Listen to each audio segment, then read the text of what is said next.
Me conocen. Saben que no, si hubiera tenido un indicio, no le entrego, insisto, lo más preciado que tengo, que es mi familia. Cuando yo entré, él andaba con toda la ficha mía. Fuiste, le llegó un día a Nicolás Martínez, que es el secretario del presidente, que me conocen como vos todos saben. El presidente agarró y le dijo, a mí no me venga a hablar de asesinos, ¿viste? Del Fibra, le dijo, no vengas a hablar del Fibra, dice Fibra, yo sé todo, sé lo que hizo para darle comer a la familia, yo del Fibra sé todo. No tiene antecedentes penales. El presidente bajó a la primera dama de la camioneta y la mandó con la custodia, al auto de atrás de la custodia. La primera dama hasta Punta del Este y fue hablando conmigo porque yo quería renunciar. Me agarraba el brazo y me decía, vos no te vas, vos no te vas. Vos, no, re quemado estaba yo, loco. Re quemado porque no, pues ya cuando empezás y ya estás trabajando con traidores que están investigando, ¿para qué voy a ir? Saben ustedes cuál es la forma de ser nuestra, que es dar la cara, porque entre otras cosas tenemos la tranquilidad de conciencia sobre nuestra actitud. Me agarraba el brazo y me decía, vos no te vas, vos no te vas.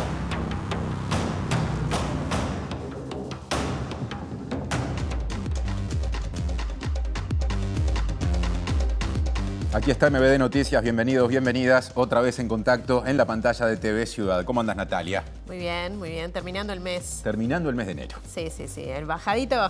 Bajadita de mes, no así de semana, la semana todavía está con la escalera hacia arriba y con mucha información, Natalia. Muchísima información y si te parece, empezamos por una que es de alta sensibilidad para la población. Sí, totalmente porque toca el bolsillo. El gobierno anunció un aumento de 10 pesos por kilo de supergas y en cambio decidió mantener incambiados los precios de las naftas y del gasoil. Desde esta medianoche la garrafa de 13 kilos pasará a costar 950 pesos, o sea, casi 130 pesos más que la tarifa vigente hasta hoy. El aumento es de 15% y abarca a la población beneficiaria del Ministerio de Desarrollo Social, que abona 50% del precio y ahora pagará 470 pesos la garrafa. El ministro de Industria, Energía y Minería, Omar Paganini, atribuyó el aumento al costo del subsidio y a los precios internacionales. Este es un tema, hay muchos más, como vimos recién en la preportada. Repasamos los titulares. Vamos a repasar.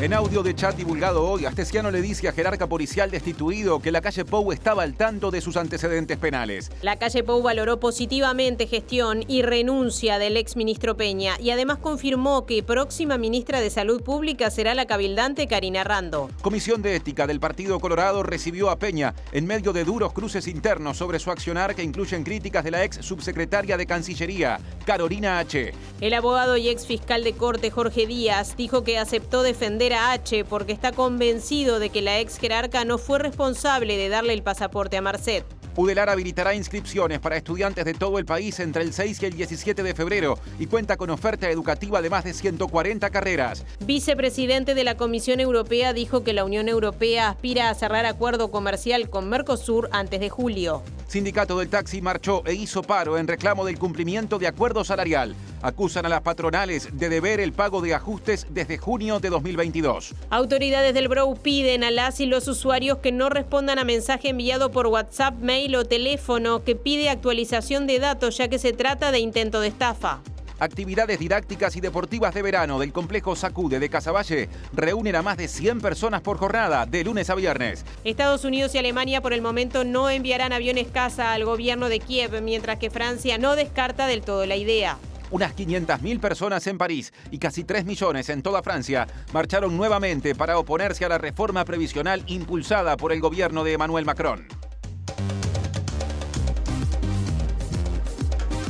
Saludamos a quienes nos están viendo a través de la pantalla de TV Ciudad y también a quienes nos siguen en sus dispositivos por tvciudad.uy. Nos vamos a exteriores, Martín. Así es, y para abordar un tema recién mencionado en los titulares, pero mejor que nos cuente Diego Martini, que es justamente uno de nuestros periodistas hoy en Los Móviles. Diego, adelante, bienvenido a esta edición de MBD Noticias Central. Hola Martín, hola Natalia, muy buenas tardes para todas y todas. Así es, nos encontramos en la Ciudad Vieja, a nuestras espaldas está la sede central del Banco República del Uruguay, donde se alerta por un nuevo intento de estafa, de ciberestafa, uno de los delitos que más ha crecido en los últimos años, y en este caso tiene que ver con información que se les solicita a los clientes o un link que se les da acceso, que les llega por mail o por WhatsApp a distintos clientes, y lo que piden desde el BROU es que los clientes no ingresen datos ni que ingresen al link, porque están dando información personal que luego esa información personal puede ser utilizada en esta modalidad de estafa para que los clientes puedan sacar préstamos o puedan acceder a distintos créditos, en lo que hace una nueva modalidad que cada vez se está viendo y que preocupa a las autoridades del BROW. Hablamos con una de las gerentas para conocer un poco qué hay que hacer y qué se está haciendo ante esta nueva modalidad de estafa. Gracias, Diego. Ustedes lo vieron y también lo escucharon. Anuncio de subas de tarifas, remociones y cambios en el gabinete, otros asuntos políticos también. Y por eso el móvil que sigue, móvil político con Martín Duarte. ¿Cómo te va, Martín? Martín, Natalia, buenas tardes para ustedes. Sí, como vos decís, Martín, estuvo sobre la mesa política varios temas, algunos de coyuntura y otros que hacen referencia a la preparación del acto y la actividad del próximo 5 de febrero, en conmemoración de los 52 años del Frente Amplio, los preparativos, la plataforma. Estuvo charlándose desde las 4:30 aquí en la mesa política del Frente Amplio y obviamente lo que ha sido la remoción de Peña, al frente del Ministerio de Medio Ambiente, varios de los temas que estaremos charlando en minutos con Fernando Pereira, presidente del Frente Amplio, nota en vivo aquí en MBD Noticias. Bien, Martín, estaremos atentos. ¿Y cuál es el tema de hoy, Julieta Núñez Tomás? ¿Cómo estás, Nati? Espero que estés muy bien. Hoy vamos a tratar un tema fuera de agenda que no por eso deja de ser importante. Vamos a estar hablando de las violaciones grupales que lamentablemente hemos tenido varias noticias vinculadas a esto en el último tiempo. Sabemos recientemente el caso de Punta del Este. Hemos informado a lo largo del año sobre el caso de la violación de Cordón, también la violación efectuada por policías de la Guardia Republicana. Bueno, son cosas que son importantes traer a colación porque en este momento está por revivirse la vida en la justicia y hay varios casos que se están tratando allí con demoras, con complicaciones, y por eso fue que fuimos a hablar con integrantes de la justicia, con una abogada defensora de estos casos y también con activistas feministas que denuncian que no solamente esto tiene que pasar por la justicia, sino también por la condena social para que deje de suceder. Vamos a estar compartiendo también datos sobre esto, así que con toda esta información bastante cargadita venimos en unos minutos nada más. Estaremos a la espera de toda esa información. Hoy habló habló ayer en realidad el presidente de la República y hoy el secretario general del Partido Colorado sobre la renuncia de Adrián Peña al Ministerio de Ambiente. Yo estuve hablando estos días con él. Obviamente ustedes saben que manejábamos distintos elementos en distintos tiempos y culmina en esta situación que creo que es valorable porque entiende que el gobierno no se puede ver de alguna manera perjudicado por esta situación. Lamentamos también el episodio por el propio Peña, un dirigente político importante, que desgraciadamente cae por una situación, como se sabe, que es una serie de equívocos. Uno de los temas centrales de hoy, comenzando ya con el desarrollo informativo, el gobierno anunció un aumento de 10 pesos por kilo de supergas y en cambio decidió mantener los precios que ya estaban vigentes en el caso del gasoil y de las naftas. El nuevo precio del supergas comenzará a regir desde esta medianoche con el comienzo del mes de febrero. La decisión tomada implica un aumento de 130 pesos en el precio de venta al público en general de la garrafa de 13 kilos, que con este ajuste pasará a costar 950 pesos. Hasta hoy, en cambio, costó 824 pesos, por lo que se trata de un aumento de 15%. El incremento también abarca a la población beneficiaria del Ministerio de Desarrollo Social, que según una medida vigente hasta fines de junio, obtiene la recarga al 50% del precio que paga el resto de la población. Esta población ahora pagará 470 pesos por garrafa, es decir, 60 pesos más que la tarifa vigente hasta hoy. Y el ministro de Industria, Energía y Minería, Omar Paganini, se refirió, Natalia, a los motivos por los cuales se entiende era inevitable este ajuste, esta suba del precio del supergas. Asegura que se debe a los precios internacionales y al costo del subsidio a dicho combustible destinado a la población beneficiaria del MIDES.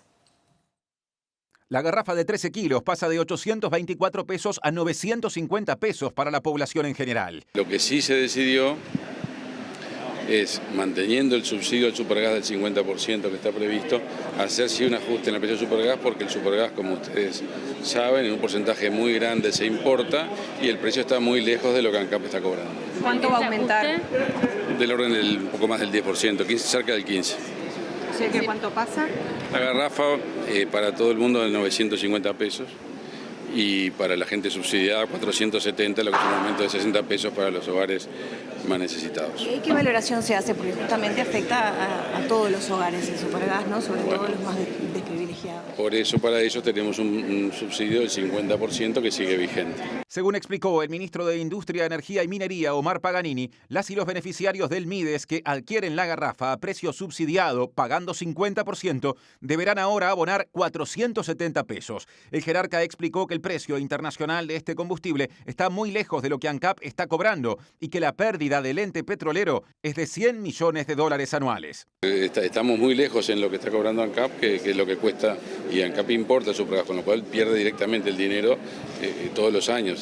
Nuestra política de ir focalizando los subsidios en los que lo necesitan hace que el 50% ese que tienen 200.000 hogares, que ya se han acogido a ese subsidio sin más de 130.000 familias, permite que los necesitados no lo sufran, pero también ir de a poco sincerando los precios.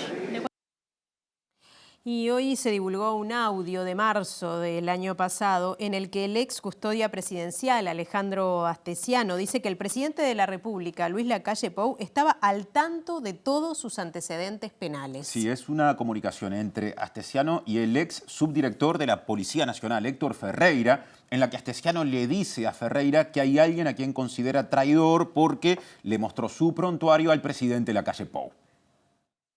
Cuando yo entré, él andaba con toda la ficha mía. Fuiste, le llevó un día a Nicolás Martínez, que es el secretario del presidente, que me conocen como vos todos saben. El presidente agarró y le dijo: a mí no me venga a hablar de Astesiano, ¿viste? De Fibra, le dijo: no vengas a hablar de Fibra. Dice: Fibra, yo sé todo, sé lo que hizo para darle comer a la familia. Yo de Fibra sé todo. Y cuido a mi madre, a mi padre, a mi hermano, a mis hijos, ¿viste? Vos, dice, de Fibra no me venga a hablar. Lo cortó y ahí fue que empezó a decirme: vos no lo quiero en la calle, no lo quiero en esto, no lo quiero en esto, no lo quiero. Ya está. Porque vio que era traidor, porque un tipo que va a hablar de nosotros, va a investigar a nosotros mismos, es un traidor. Esto es parte de, digamos, una larga conversación entre Ferreira y Astesiano, que fue publicada hoy por La Diaria. Recordemos que Ferreira renunció a su cargo a principios de diciembre, cuando trascendieron justamente chats en los que insultaba a senadores de la oposición. Sí, justamente allí aparecía gestionando irregularmente diversos asuntos, como el traslado de personal del Ministerio del Interior. La información de La Diaria indica que ni Ferreira ni Astesiano nombran a la persona que le llevó los antecedentes a la calle, pero ambos lo critican duramente. Si con alguien tiene que estar agradecido este HDP es conmigo. Lo rescaté del fondo de la mierda y lo llevé a trabajar conmigo en la zona 1. Le di casa, auto, cargo y lo protegí, aseguró Ferreira. Mirá, sé todo. Aunque te parezca mentira, sé la mano que le diste. Te reentiendo. Vos tranqui, que hay un Dios. Intenta consolarlo a Astesiano. Ferreira y Astesiano coinciden luego en que deben reunirse para hablar de estos temas a fondo. Y Ferreira agregó: él me invitó a pelear y a traición. Cuando yo peleo, uno de los dos no se va a levantar. A esa altura del intercambio, Astesiano le manda varios audios a Ferreira, siempre en referencia a la misma persona, que según explican también le llevó fichas al presidente sobre otros 2 funcionarios policiales de la custodia presidencial. En este mensaje, Astesiano relata que llegó incluso a pensar en la posibilidad de dejar su cargo por los movimientos que había realizado a nivel de torre ejecutiva, algo que según su versión no sucedió por intervención directa de Lacalle Pou. Me fui con el presidente hasta Punta del Este. El presidente bajó a la primera dama de la camioneta y la mandó con el auto de la custodia. Se fue hablando conmigo porque yo quería renunciar. Me agarra el brazo y me decía: vos no te vas, vos no te vas. Bueno, otro asunto, el abogado y ex fiscal de Corte, Jorge Díaz, dijo que aceptó defender a la ex subsecretaria del Ministerio de Relaciones Exteriores, Carolina H., porque considera que no fue responsable de la entrega del pasaporte al narcotraficante Sebastián Marcel. Y también dijo que a la ex jerarca, a Carolina H., le hicieron una cama. Analicé con detenimiento toda su conducta durante el proceso por el cual hay una investigación en la Fiscalía, y lo puedo decir con total tranquilidad de que ninguna de sus conductas es delictiva. Es decir, muy por el contrario, diría que a su respecto, por lo menos, esa investigación debería ser archivada sin mayores trámites. Ya comparto la opinión del doctor Bordaberry respecto de que le hicieron una cama. No es este el momento de entrar en mayores detalles, pero evidentemente eso fue así. ¿Considera que tendrían que haber renunciado otros? Yo creo que hay otra gente que tiene responsabilidades. ¿En el ministerio? Que no las tiene... ¿En ese ministerio? Sí, sin duda. Y en el Ministerio del Interior también. ¿En los dos ministerios? Sí. Y que podrían perfectamente haber renunciado. Volvamos a repetir, el tema de la renuncia es un tema político, pero estoy absolutamente convencido y que la responsabilidad, digamos, o sea, cuando se habla de si se tenía conocimiento o no se tenía conocimiento respecto de la condición de persona vinculada al narcotráfico, como se dijo en ese momento, había mucha gente que tenía conocimiento de mucho tiempo antes. Y que no hizo lo que debió hacer. Pero bueno, por ahora vamos a mantenernos en ese plano.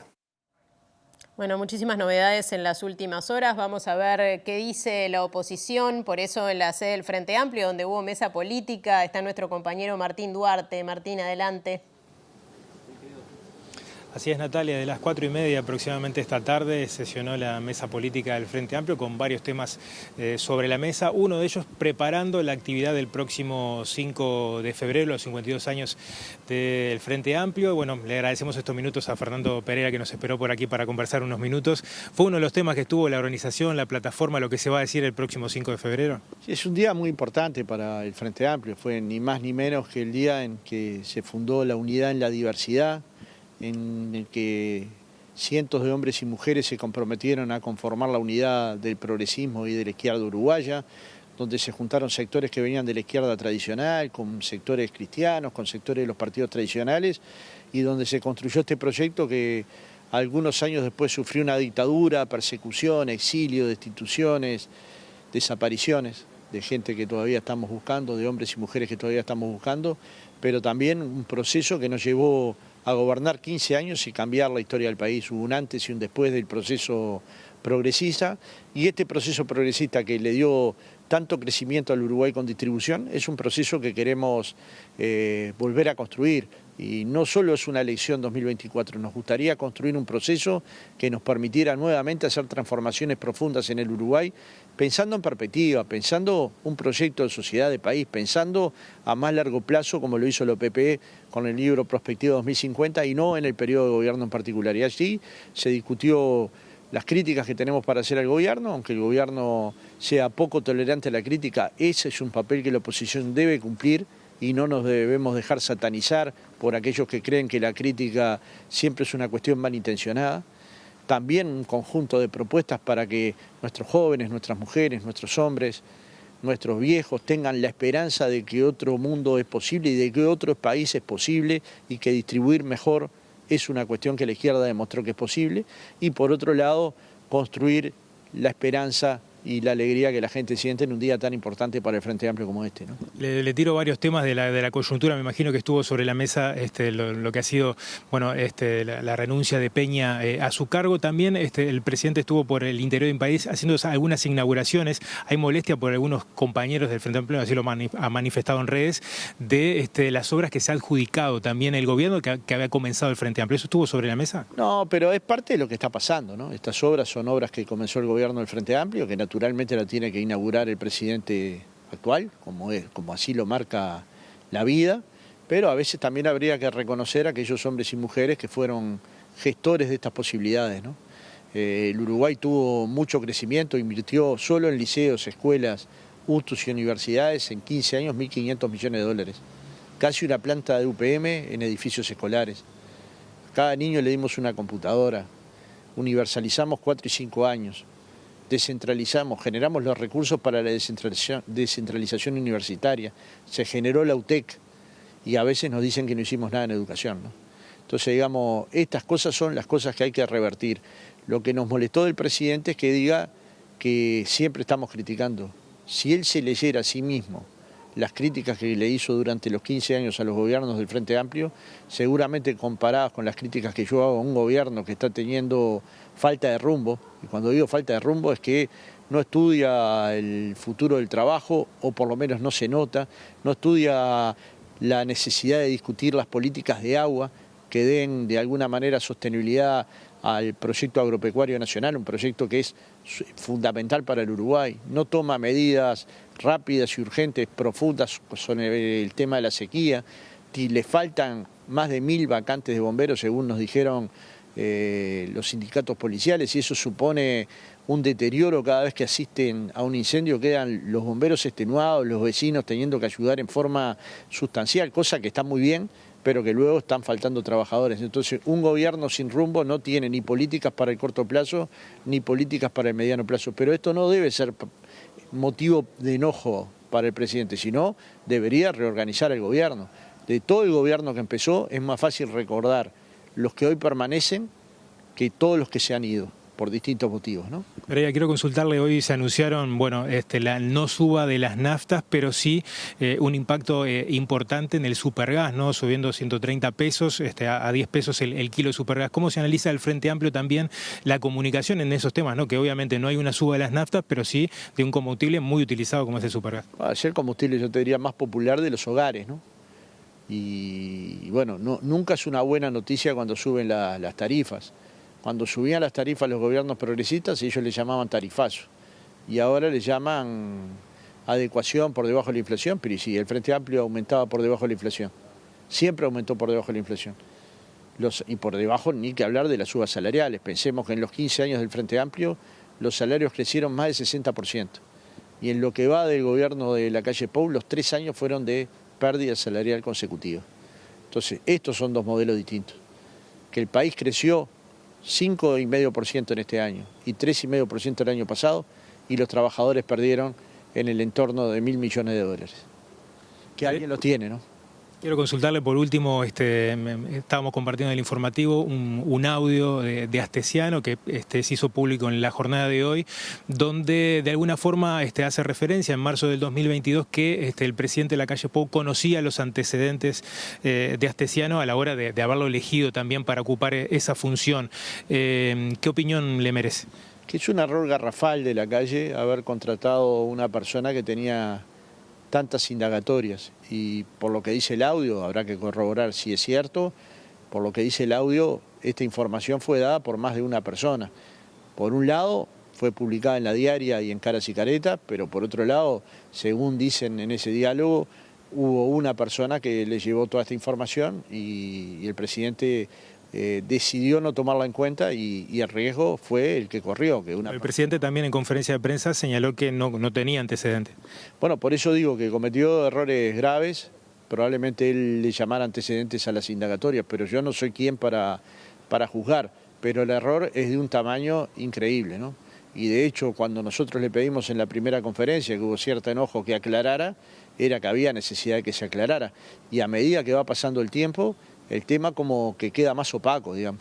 Ya vimos que eran partidas de nacimiento para emitir pasaportes uruguayos para ciudadanos rusos, vimos que hubo una circunstancia de espionaje a 2 senadores de la República con la intención de que levantaran la denuncia contra el puerto, es decir, prácticas mafiosas, vimos que tenía una relación directa con los superiores de la policía para arreglar determinado tipo de cosas, y ahora vemos esto que lo eligieron a pesar de que se conocían un conjunto de falencias en el plano judicial.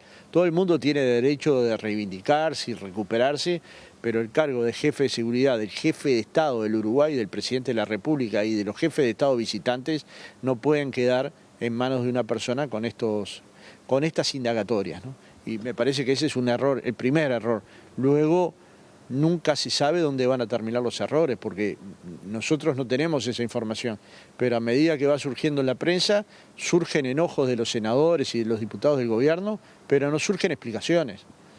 Digamos, lo que tendrían que surgir es explicaciones. ¿Se construyó o no se construyó la carpeta de Vergara y de Charles Carrera? ¿Se lo siguió o no se lo siguió? ¿Los pasaportes se entregaron o no se entregaron? Y esta información no termina de llegar. Como no termina de aclararse nunca, por qué se le dio un pasaporte uruguayo válido a un narcotraficante que estaba preso en Dubái por entrar con un pasaporte paraguayo falso. Y luego, tanto el Ministerio del Interior como el de Relaciones Exteriores sabía que era un narcotraficante pesado y peligroso. Entonces, digamos, no era un perejil, era un pesado y peligroso. Y Uruguay le terminó dando un documento que le permitió la libertad y la fuga y que todavía esté libre. Entonces, digamos, han cometido errores que son duros de entender por la ciudadanía, no por los frente amplistas, por el conjunto de uruguayos y uruguayas. Nadie entiende que alguien le vaya a sacar las huellas dactilares a Marcet en la cárcel, se le saque la fotografía y se le dé el documento que es la vía de escape para este narcotraficante que, según lo define Maciel, es peligroso y pesado. Pereira, muchas gracias por el tiempo, es muy amable. Bueno, por aquí todo, compañeros, estamos cerrando desde la mesa política con varios temas de la coyuntura, como veíamos, que fueron analizados por el presidente del Frente Amplio. Muchas gracias, Martín. Nos vamos a otro punto de la ciudad. Vamos a la Ciudad Vieja, allí con nuestro compañero Diego Martini, porque están alertando a las autoridades del Banco República de una nueva modalidad de estafa. Diego, contanos.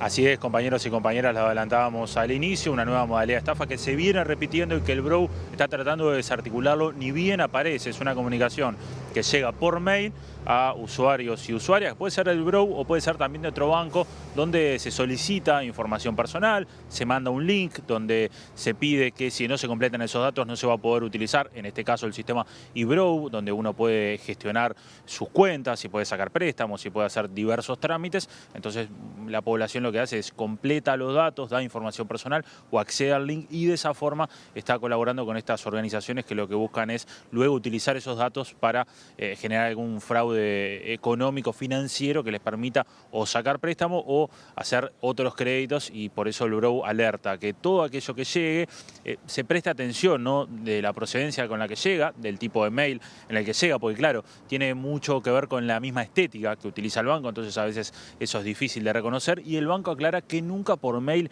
pide información personal de ningún tipo. Entonces, ante cualquier pedido de estos que surja, que es habitual cada vez más que surjan, no se dé ninguna información personal y tampoco se acceda a ninguno de los links. Hablamos hace un rato con Mariela Espino, gerenta general del BROU, y esto nos decía.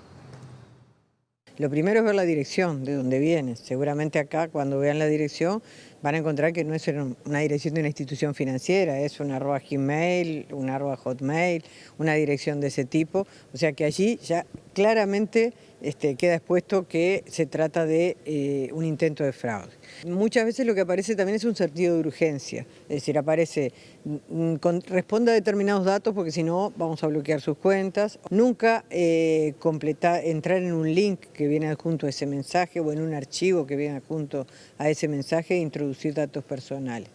Ni nuestro banco ni ningún otro banco va a pedir ni datos personales, ni contraseña, ni por mail, ni por WhatsApp, ni por teléfono. Y en el caso de que, además de apoderarse de los datos, alguien les hizo una operación que no es reconocida por el cliente, es decir, una operación realizada por un tercero, bueno, en ese caso realizar la denuncia inmediatamente al banco y a la policía.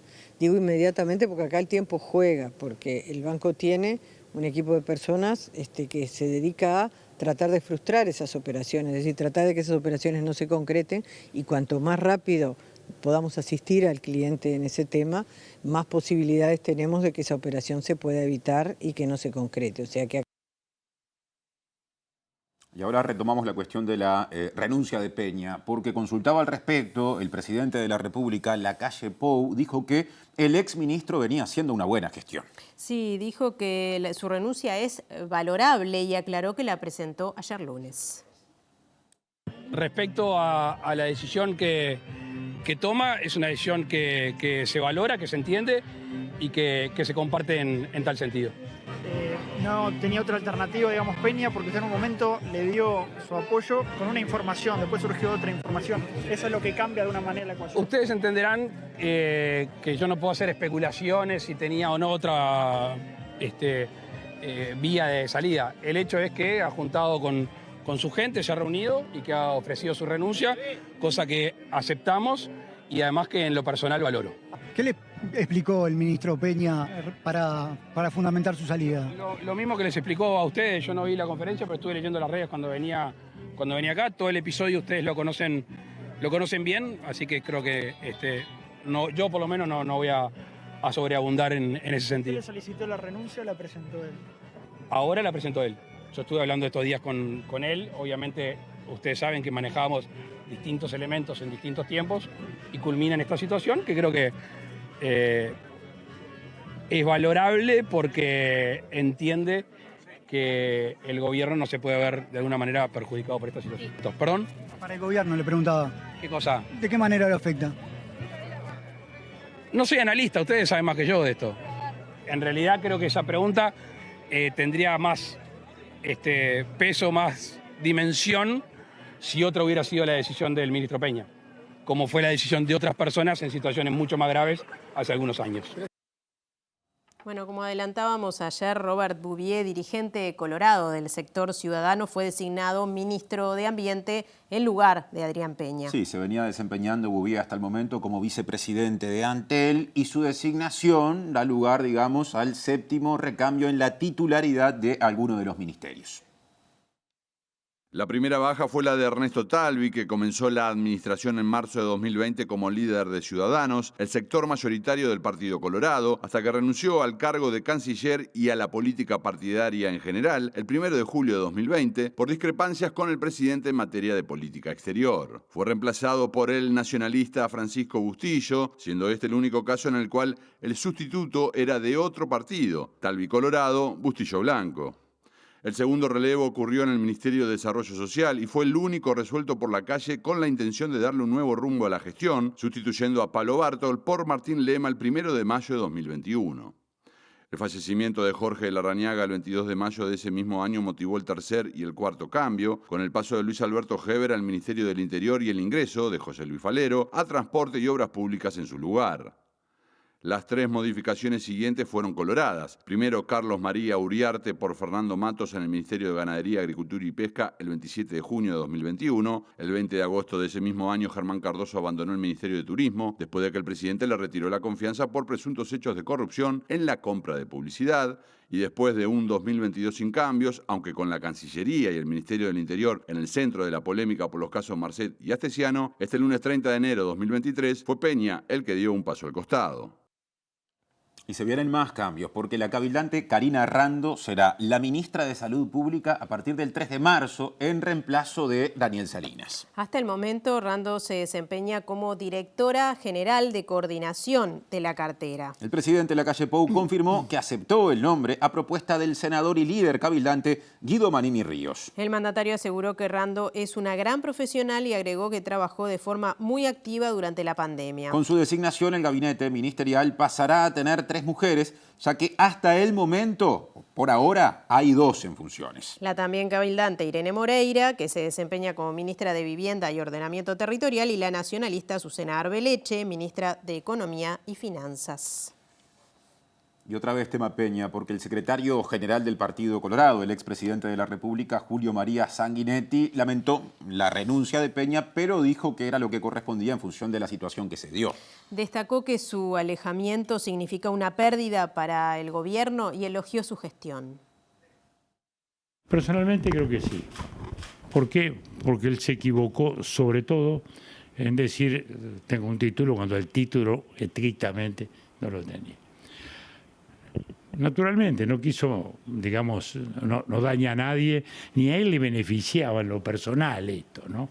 Si usted quiere, y que me perdone Peña, es como un acto infantil, es una ingenuidad infantil. O bien un equívoco o un frangollo, porque no le costaba nada de entrada decir es así. Quizás él mismo no lo tuviera claro, o es evidente que no lo tenía claro.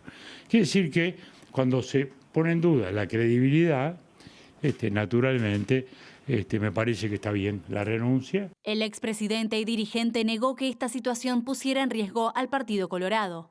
Son episodios de accidente que se dan, naturalmente no son deseables, son ingratos, pero no hieren lo fundamental del rumbo y de la gestión. Acá no estamos hablando de corrupción, estamos hablando de un episodio puntual, más un equívoco y un error que otra cosa. De modo que yo diría, es algo ingrato, sin ninguna duda, no son cosas que a un gobierno le hagan bien, pero tampoco creo que sea una herida, digamos, demasiado profunda.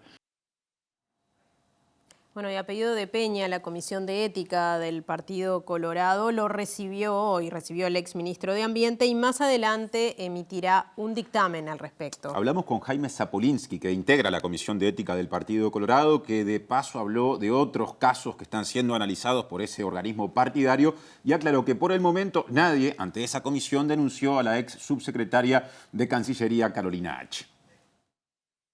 En el caso de la ex subsecretaria del Ministerio de Relaciones Exteriores, no se ha planteado un tipo de denuncia. En fin, cada uno que trata de estar medianamente informado puede tener un punto de vista, pero esto no es tema de la comisión por el momento.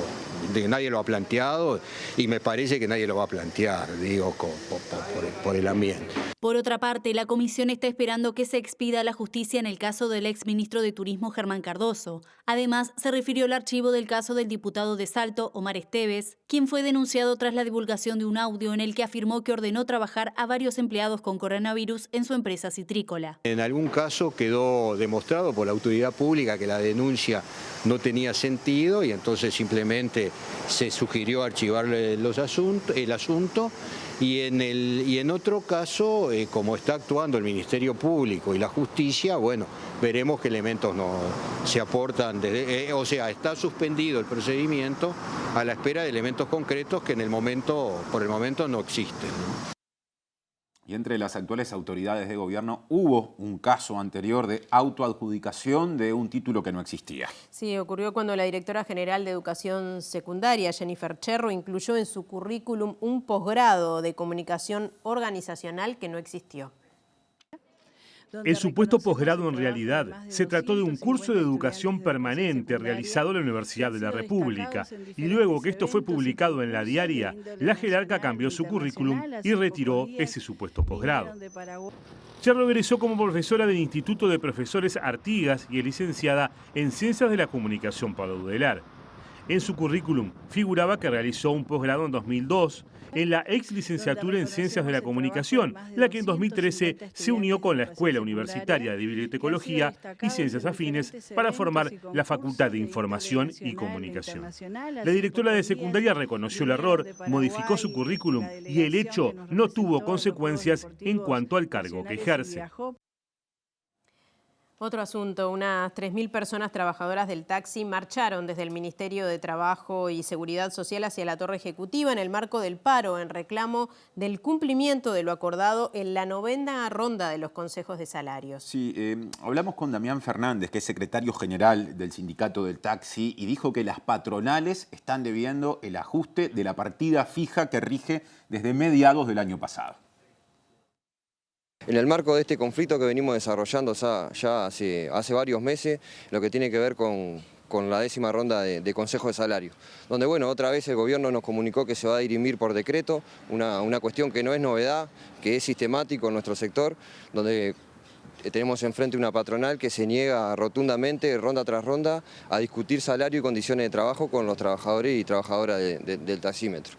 Con el agravante, esta vez, de que bueno, tenemos pendiente cobrar un ajuste que está ya laudado de la 9ª ronda de Consejo de Salario, donde bueno, es un ajuste en una partida fija que es el viático, que se tenía que haber dado en junio del 2022 y todavía seguimos esperando para que la patronal lo pague. Seguimos esperando por esa acta de ajuste, que independientemente los trabajadores igual, con el decreto ya laudado, tendrían que haberlo cobrado. Es evidentemente una manganeta nueva de la patronal para acumular retroactividades que sabemos que luego son muy difíciles de cobrarlas, porque sabemos que arman todo un sistema para que los trabajadores y trabajadoras no la puedan cobrar.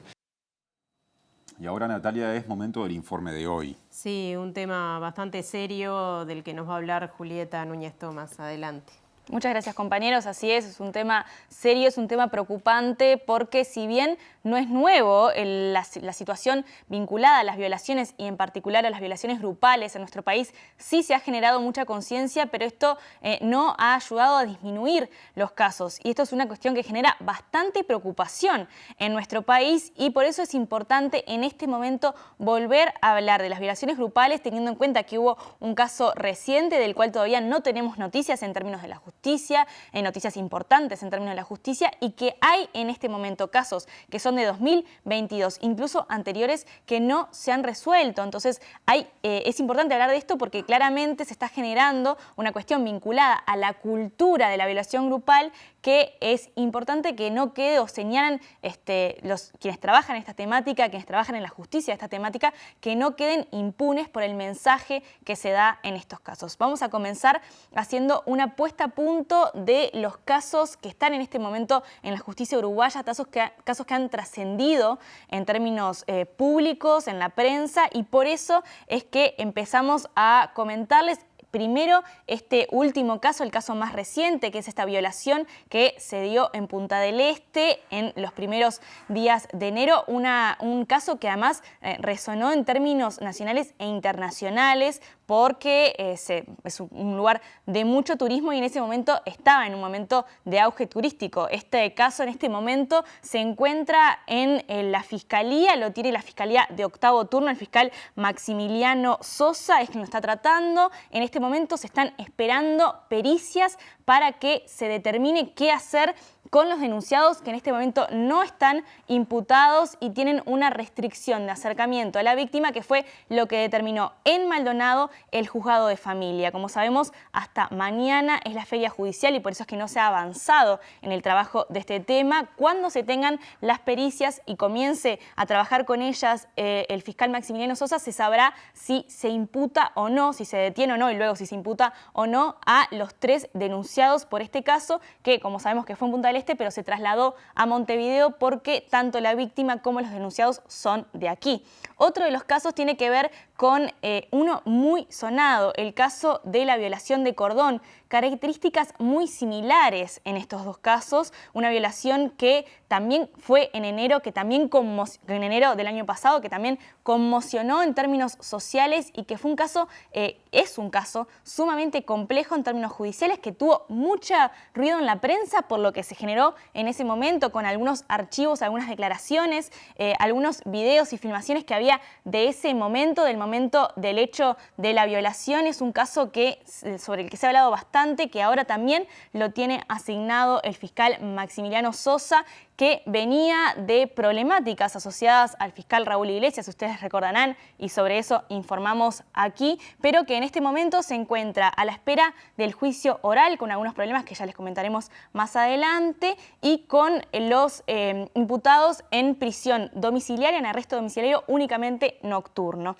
Otro de los casos tiene que ver con un caso que también informamos aquí, que es la violación a 2 mujeres por parte de efectivos de la Guardia Republicana. Este es un caso que además sonó mucho y sobre el que se discutió mucho porque una de las víctimas se suicidó. En este caso, esto no hace que se extinga esta causa. Lo último que sabemos es que los policías estaban también en arresto domiciliario, por lo menos hasta diciembre. Estamos consultando para saber cómo ha avanzado esto, pero no hay información reciente sobre este caso. Pero también es un caso que generó impacto por, justamente por el suicidio de la víctima y por las demoras en estos casos, que a veces son demoras clásicas del sistema de justicia y otras son demoras por complicaciones que tienen estos propios casos. Hay otros antecedentes, violaciones grupales, y sobre todo con estas características similares. Podemos recordar casos, por ejemplo, en el camping de Balizas hace unos años o también en el camping de Santa Teresa. Es decir, esto no es algo nuevo, pero sí es algo de lo que es importante hablar en estos momentos, justamente por el tratamiento que se está dando en términos judiciales. Hablabas del caso de la violación grupal en Cordón, que sucedió hace un año ya, y que es un caso especialmente complejo, recién lo decías, ¿no? ¿Hay alguna novedad al respecto? Bueno, justamente, dentro de ser un caso complejo hay una nueva complejidad que se confirmó en finales de diciembre. Nosotros hoy estuvimos hablando con una de las abogadas que está haciendo la defensa de esta víctima, Soledad Suárez, y nos estuvo mencionando que desde la defensa de esta víctima, en particular el abogado Juan Raúl Williman, con el cual cual hemos hablado en otras oportunidades por este caso, fueron a presentarse frente al juzgado para mencionar que el audio de la declaración anticipada de la víctima no se escucha correctamente, no se puede entender lo que dice la víctima. Este es un audio fundamental para el avance de este caso, un audio fundamental para el juicio oral, y es por eso que ven con muchísima preocupación esto. Esto fue ahora llevado a servicio técnico, a servicio informático de juzgado. Están intentando recuperar este archivo, intentando que se pueda oír bien las palabras de la víctima, pero no saben qué va a suceder y temen que esto tenga que avanzar por otros carriles o, por ejemplo, que la tenga que repetir esta declaración o, bueno, en caso de que se pierda esta grabación, lo que nos mencionaban desde la defensa es que este caso puede llegar a ir incluso a la Suprema Corte de Justicia por entenderse como algo grave en un caso de estas características. Nosotros también le consultamos a la abogada Soledad Suárez sobre esto, última noticia vinculada a los imputados, que es el arresto domiciliario únicamente nocturno. Y lo que nos decía es que si bien ellos entienden que la prisión preventiva debe ser la última medida, se puede ver en este caso y en otros la diferencia entre las medidas con los imputados de prevención y de protección a las víctimas en casos que son de violencia de género y en casos que no. Vamos a escuchar ahora a Soledad Suárez explicar por qué es importante la declaración anticipada que en este momento no cuenta la justicia. La declaración anticipada es primero el día ante el tribunal de la víctima, porque es el día que ella le habla al juzgado. Esto a nivel jurídico tiene muchísima trascendencia, no solo con respecto a la prueba, sino también respecto a la efectividad del acceso a la justicia. Eso en un primer lugar. Por otro lado, recordemos que con mecanismos que tienden a minimizar los efectos de la revictimización, cuestionada, preguntada, en fin, sobre lo ocurrido. Por lo cual es revivir aquellos episodios que le causan tanto daño, y por más que el sistema y los operadores nos esforcemos para minimizar la victimización secundaria, es en cierta forma ineludible en ciertos grados, ¿no? Por lo que volver a transitar el camino de la declaración anticipada realmente es, bueno, de una dañosidad emocional gigante, de una ineficacia en los procedimientos tendientes a proteger los derechos de las víctimas también, que sabemos que son falibles, pero bueno, no es la situación deseable y afecta derechos. Los casos mencionados tienen similitudes entre sí. Sobre eso hablamos con Soledad Suárez y nos mencionaba que todos comparten una gran estigmatización hacia la víctima y es por eso que la justicia tiene que trabajar con muchísimo más cuidado. Vamos a escucharla nuevamente explicar cuáles son las características del tratamiento de los casos de violaciones grupales en la justicia. Los casos se ganan, se pierden, se depende de la prueba, pero lo importante es que ese tránsito las respete, las escuche, no las prejuzgue ni las culpabilice, entienda empáticamente la situación en que se encuentran y sobre todo respete sus derechos en general. Somos conscientes de estas dificultades, te las creemos cuando las vivís, sabemos que existen, nosotros estamos acá, nosotros, el equipo de la facultad, la Defensoría de Oficio, la Fiscalía, la Unidad de Víctimas, hay parte de la policía muy preparada, equipos de salud, me ha tocado estar en audiencias con profesionales de excelentísima calidad, o sea, hay un montón de gente preparada para tratar de luchar contra eso. No vas a estar sola, le vamos a dar pelea, vamos a hacer todo para que en cada instante se respete tu dignidad, no seas discriminada y se escuche tu voz. Y después el audio no se escucha. Para redondearte. Entonces es gravísimo. Ahí entendés la gravedad de lo que pasa. Bueno, hablando de la gravedad de lo que pasa, nos estamos basando en casos particulares de violaciones grupales, pero ¿qué pasa en nuestro país con la violencia sexual?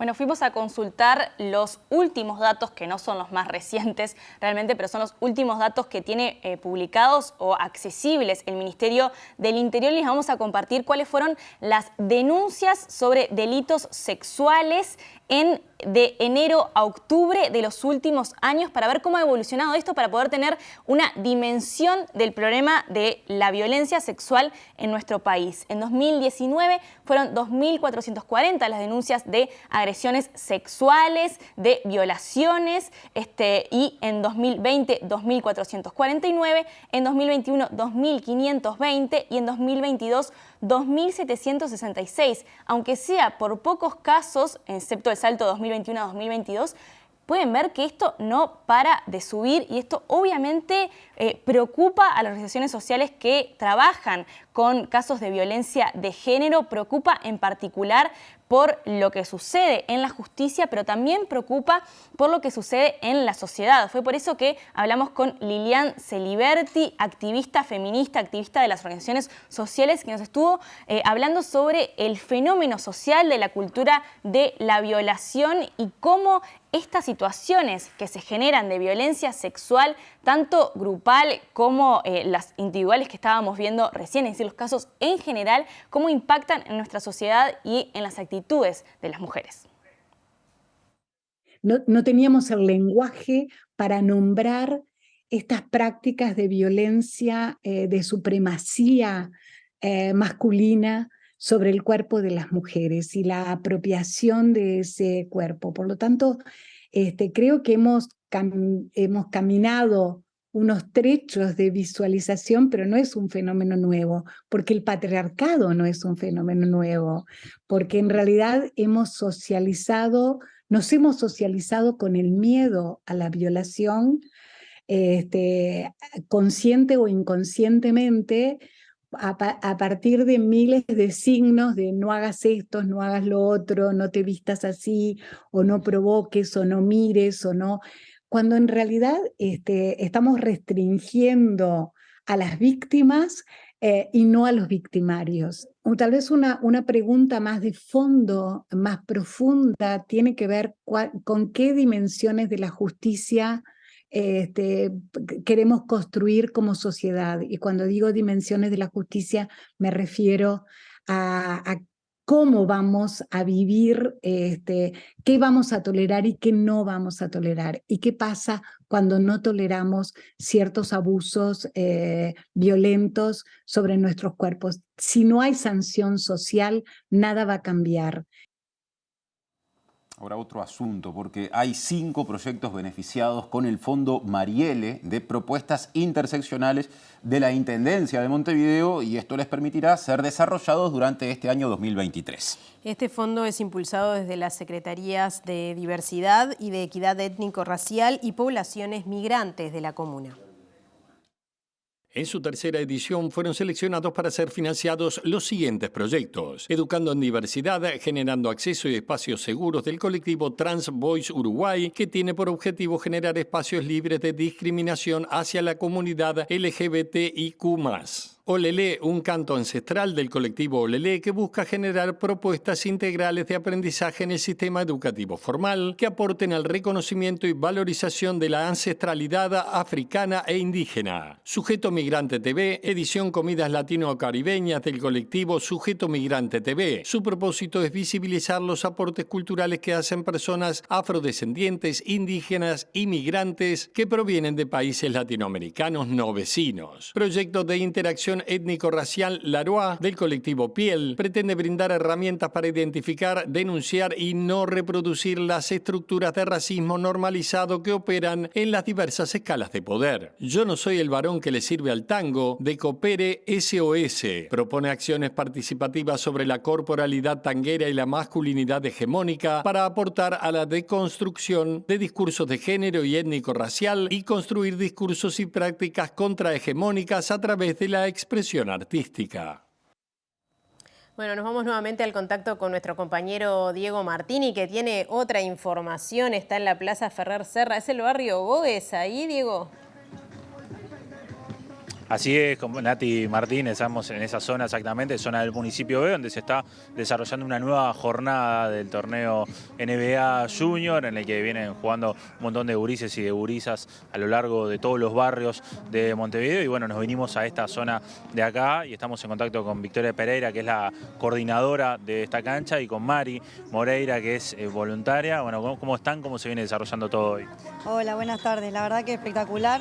Hoy tenemos 2 partidos en esta cancha, un equipo del masculino, un partido del masculino y un partido del femenino, y la verdad que viene saliendo todo muy bien, sobre todo que el polideportivo está hermoso, así que nada, disfrutando mucho.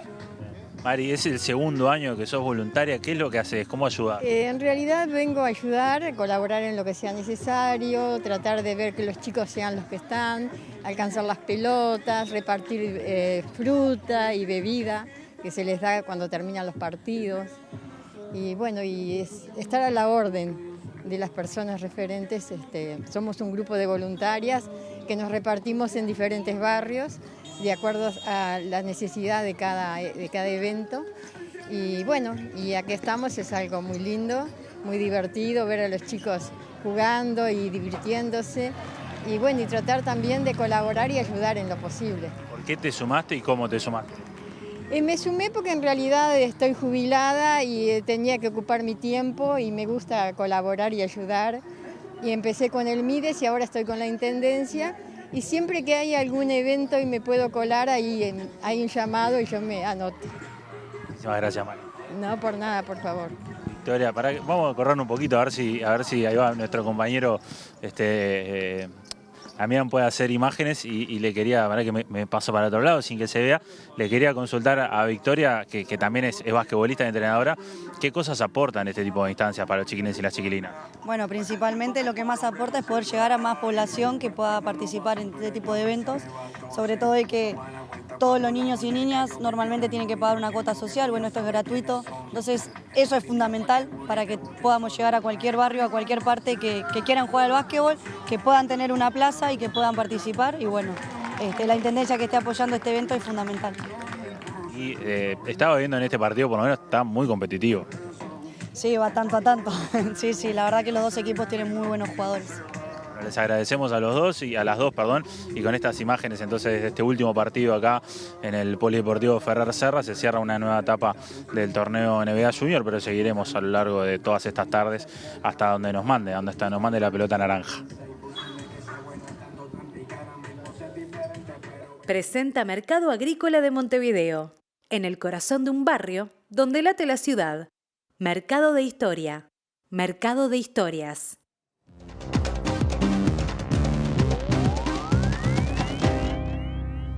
¿Qué tal? Buenas tardes, bienvenidos al capítulo internacional. Lo abrimos brevemente con una información de última hora que tiene que ver con lo anunciado por el vicepresidente de la Comisión Europea, Frans Timmermans, quien dijo que el acuerdo de libre comercio entre la Unión Europea y el Mercosur debería estar firmado antes de julio. Por lo menos esa es la intención. Va a haber un encuentro el 17 y el 18 de julio con Latinoamérica y dijo el jerarca que ahí deberían darse las condiciones para que este acuerdo, que fue aprobado en 2019, pero que aún tiene que ser refrendado por los parlamentos, llegue a buen puerto. Dijo que la situación en Brasil ha cambiado, que el hecho de que el gobierno de Lula haya nombrado a Marina Silva, que era uno de los problemas, los temas ambientales en Brasil, para llegar a un acuerdo de esa naturaleza, han hecho que se vea de otra manera esa posibilidad. Incluso también lo manifestó el canciller alemán Olaf Scholz en su visita a la República Argentina, en el marco de esta gira que ha realizado por varios países, y eso abre indudablemente expectativas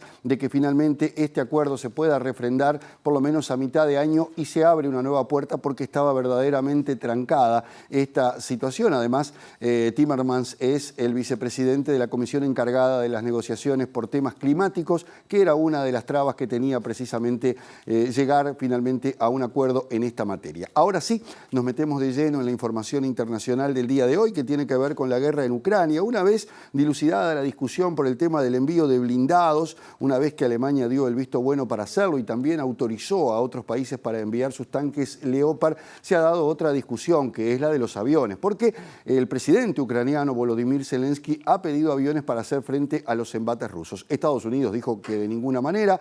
El canciller alemán Olaf Scholz dijo que era una idea irracional hacer eso, pero Francia se mostró proclive, tal vez quizá, a enviar aviones a Ucrania. Estados Unidos y Alemania cerraron completamente de momento este lunes la posibilidad de suministrar aviones de caza a Ucrania, mientras que Francia no lo dio por descartado, pero fue cauto y anticipó que deberían cumplirse ciertas condiciones al respecto. El presidente de Estados Unidos, Joe Biden, negó terminantemente esa posibilidad, al igual que el canciller alemán Olaf Scholz de visita por Sudamérica, quien dijo que esa idea era simplemente irracional. El presidente ucraniano Volodymyr Zelensky subrayó la necesidad de combatir los embates de Moscú con armamento adecuado y que el viceconsejero de Seguridad Nacional de Estados Unidos, John Feiner, no excluyera ayudar a Kiev con ningún sistema concreto de armamento.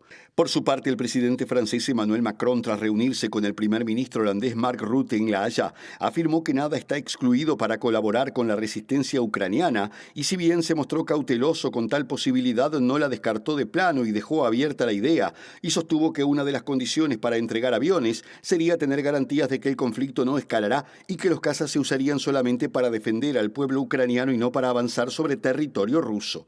Ucrania espera recibir entre 120 y 140 tanques en una primera ola de entregas de vehículos blindados por parte de Occidente, según señaló el ministro de Asuntos Exteriores, Dmytro Kuleba, luego que 12 países se mostraran dispuestos a participar en los suministros, una semana después de que Alemania anunciara el envío de 14 de sus tanques Leopard 2 y autorizara a otros países a entregar a Kiev estos carros de combate de fabricación alemana. Los franceses precisamente volvieron a salir a las calles contra la reforma previsional propuesta por el presidente Emmanuel Macron.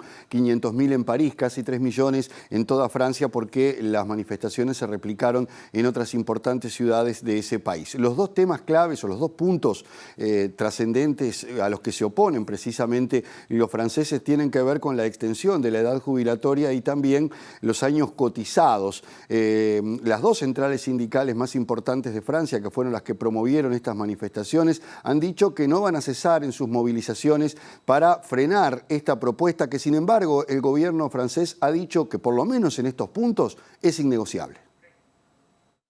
El controvertido proyecto de ley del gobierno de Macron hizo que los franceses inundaran las calles de París, Marsella y Niza, entre otras ciudades, para protestar contra varios puntos de la normativa, principalmente el aumento de la edad jubilatoria, que pasará progresivamente de los 62 hasta los 64 años en 2030, y el aumento de 42 a 43 años de cotización para acceder a la pensión completa.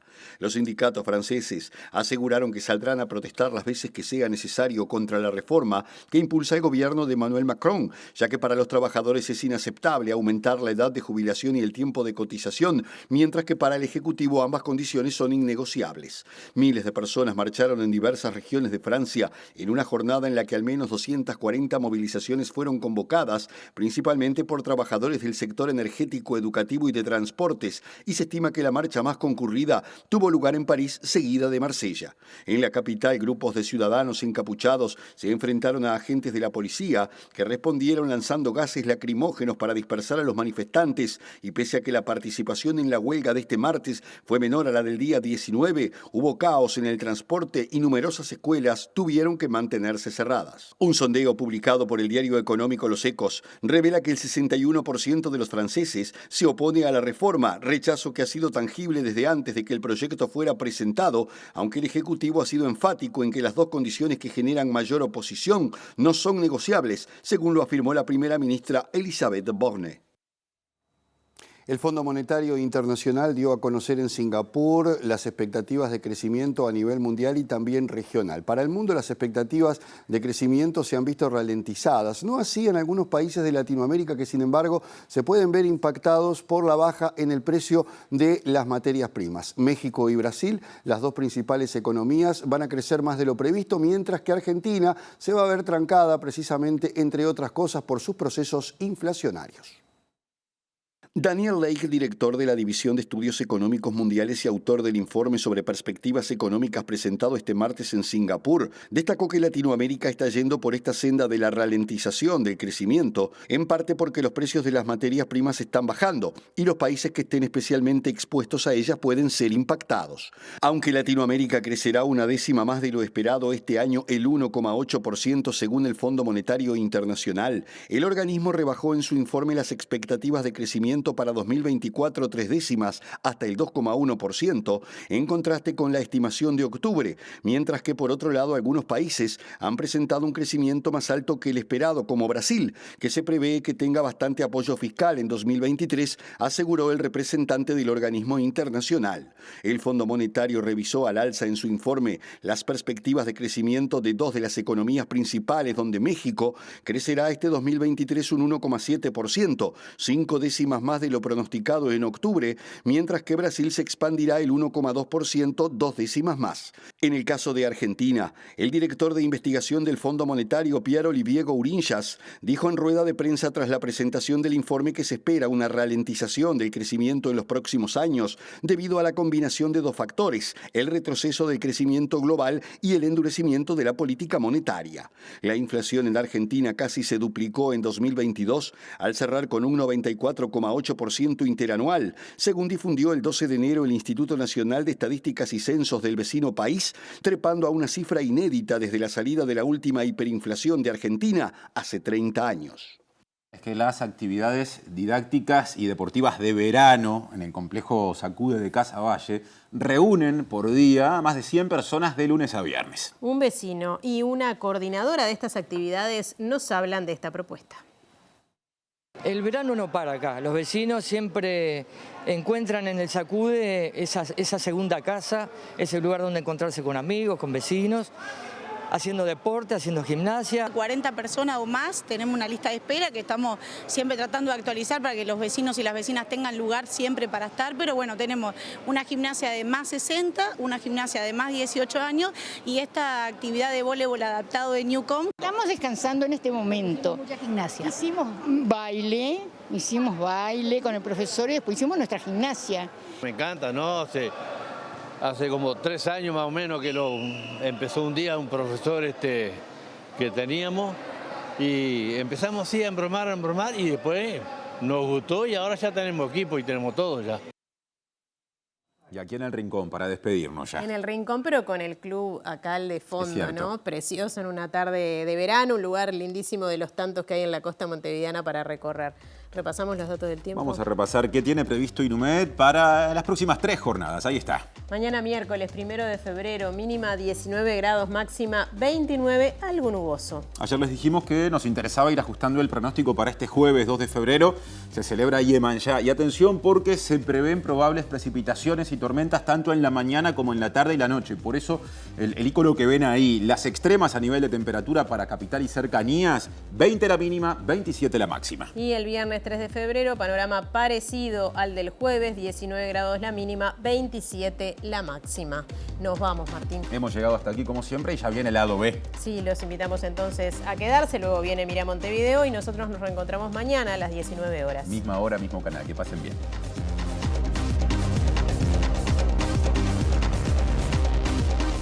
En audio de chat divulgado hoy, Astesiano le dice a jerarca policial destituido que la calle Pou estaba al tanto de sus antecedentes penales. La calle Pou valoró positivamente gestión y renuncia del exministro Peña y además confirmó que próxima ministra de Salud Pública será la cabildante Karina Rando. Comisión de Ética del Partido Colorado recibió a Peña en medio de duros cruces internos sobre su accionar que incluyen críticas de la ex subsecretaria de Cancillería, Carolina H.